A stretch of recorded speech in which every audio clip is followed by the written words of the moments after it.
இது வந்துட்டு Sunday evening.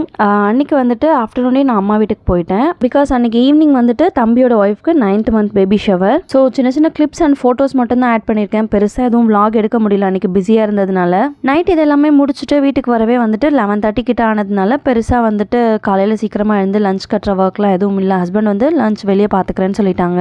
So பொறுமையாக எழுந்து மண்டே மார்னிங் ரொட்டீன் வந்து ஸ்டார்ட் பண்ணியாச்சு. காலையிலே வந்து வீடெல்லாம் பெருக்கி க்ளீன் பண்ணிவிட்டு இருந்த துணி எல்லாமே மடித்து வச்சுட்டேன். அண்ட் இந்த ஒர்க்லாம் முடிச்சுட்டு எழிலுக்கும் வந்துட்டு சட்னி அரைச்சிட்டு தோசை ஊற்றி கொடுத்துட்டு நானுமே சாப்பிட்டுட்டேன். இதுக்கப்புறமா வந்துட்டு அம்மா வீட்டுக்கு தான் வந்து கிளம்பி போக போகிறோம்.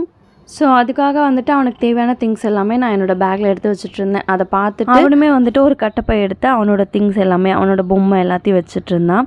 அண்ட் அதையுமே எடுத்துகிட்டு தான் அம்மம்மா வீட்டுக்கு வந்தார். அண்ட் ஃபைனலாக அம்மம்மா வீட்டுக்கு போன உடனே ஆரம்பித்தாச்சு அவங்க அக்கா கூட சண்டை போடுறதுக்கு. உள்ளே போனால் அம்மா வந்துட்டு ஃபங்க்ஷனுக்காக வந்த பலகாரம் எல்லாத்தையும் எடுத்து எல்லாருக்கும் கொடுக்குறதுக்காக பேக் பண்ணிட்டு இருந்தாங்க. நெக்ஸ்ட் வீடியோவில் பார்க்கலாம்.